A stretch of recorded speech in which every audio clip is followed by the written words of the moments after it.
istilah sunnah yang dijadikan lawan dari kata bid'ah.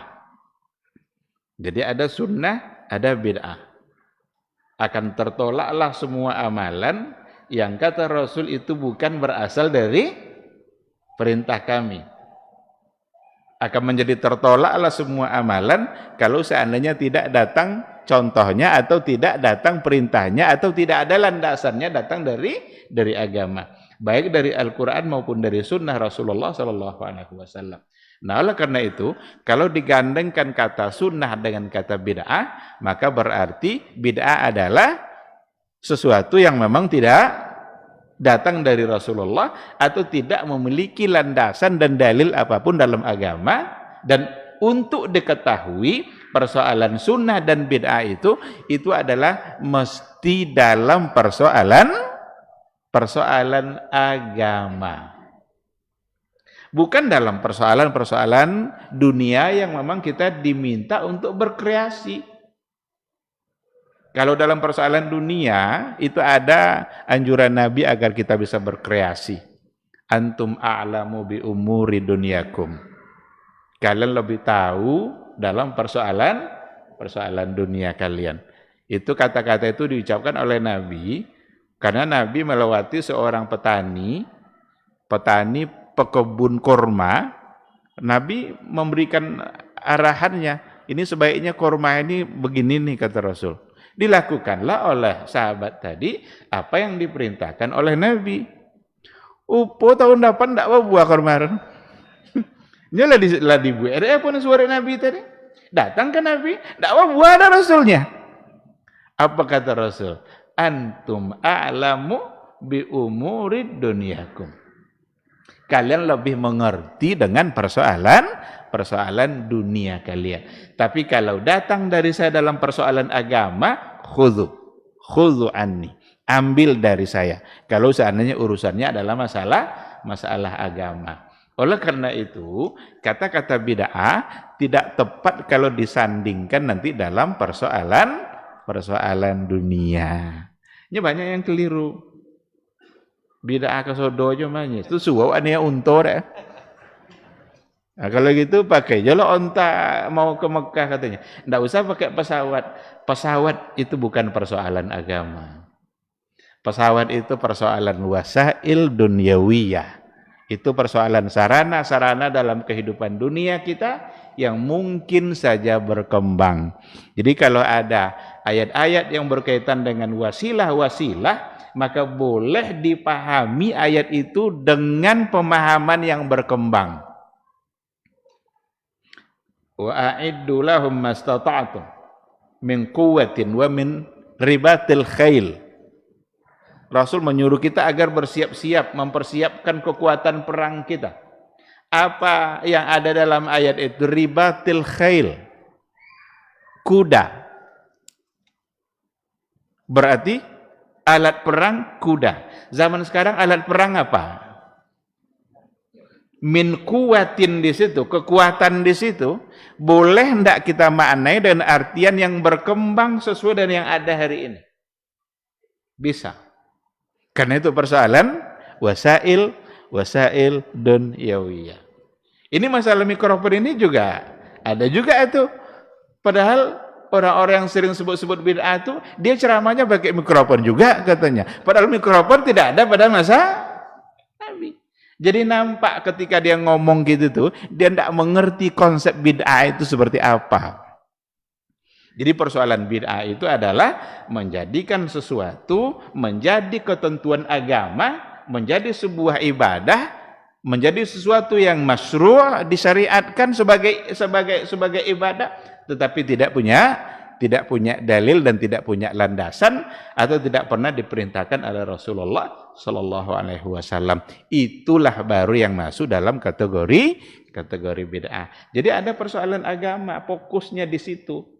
Kalau seandainya bukan pada masalah itu, ya tidak menjadi bagian yang tepat untuk disandangkan di situ kata bid'ah. Dan sunnah di sini juga tentu saja merupakan kebalikan dari istilah bid'ah. sesuatu yang datang dari Rasulullah Sallallahu Alaihi Wasallam, bisa kita temukan anjurannya, bisa kita dapatkan dalil dan perintahnya, untuk kemudian kita contoh dan kita ikuti. Nah, itulah sebabnya dalam setiap agama yang kita lakukan, mestilah ada dasar, mestilah ada penguat kenapa itu kita amalkan. Jadi saya sering menyampaikan pada majelis-majelis, kenapa ibadah yang kita lakukan itu mesti jelas dalilnya, apa alasannya, atau kenapa harus seperti itu. Alasannya adalah agar jelas siapa yang kita taati. Boleh jolek yang wak taati itu siapa? Ketika kita selesai sholat, berzikir kita 33 kali. Subhanallah, Alhamdulillah, Allahu Akbar, 33 kali. Siapa yang wak taati? Aduh. Karena memang ada landasan yang jelas.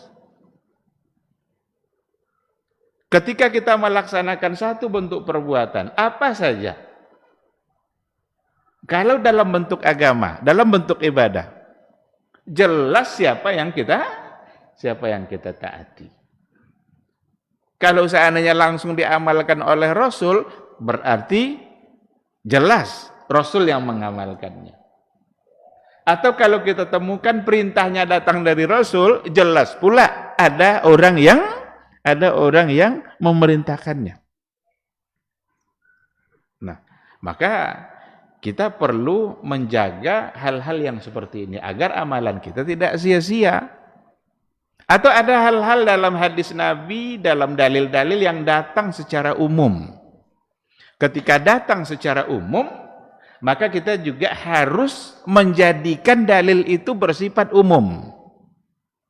Apa kata Imam Syatibi? Ada Imam Syatibi, seorang ulama besar dalam ilmu maqasidus syariah. Beliau mengatakan, seandainya ada dalil yang bersifat umum dalam persoalan ibadah, maka ada dua hal yang harus kita lihat di situ. Yang pertama sekali adalah, apa makna yang terkandung di dalam keumuman hadis itu. Dan yang kedua adalah, bagaimana cara generasi salaf dulu mengamalkan keumuman itu. Dua hal itu. Jadi kalau ada hadis yang bersifat umum, tengok dua sisi, tengok dua hal. Yang pertama, apa makna yang terkandung di dalamnya? Kemudian, bagaimana cara para ulama salaf dulu mengamalkan keumuman hadis itu?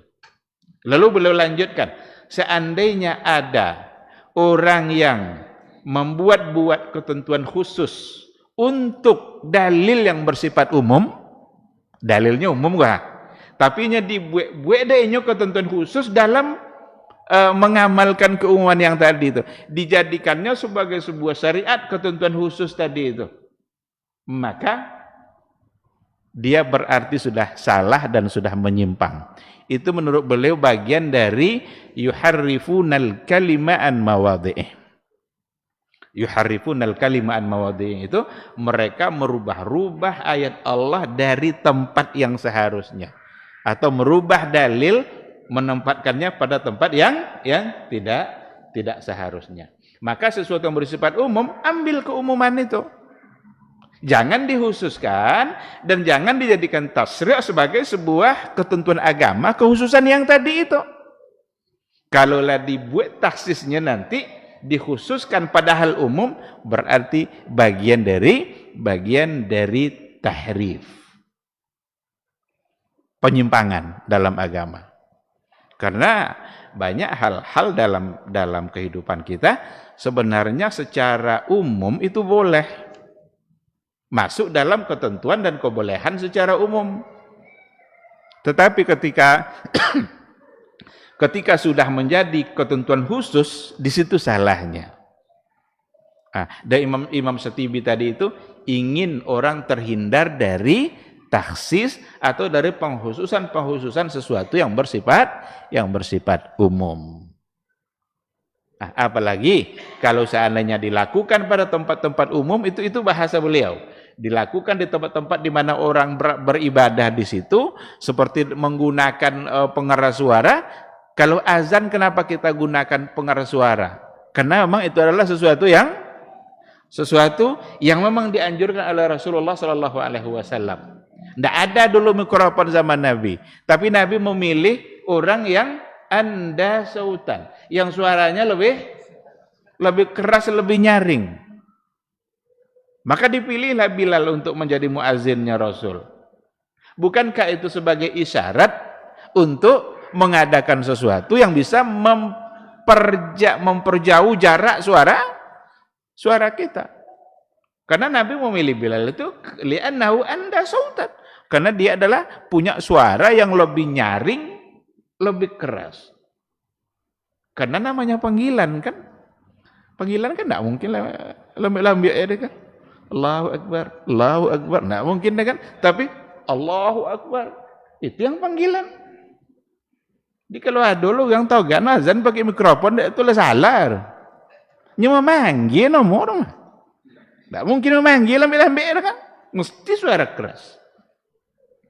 Nah, jadi pakai konsep Imam Syatibi tadi, dua hal, pahami apa maknanya, kemudian bagaimana mereka mengamalkannya.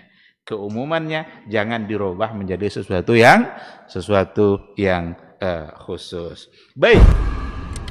Babat TV Sunnah, belajar agama baru alif.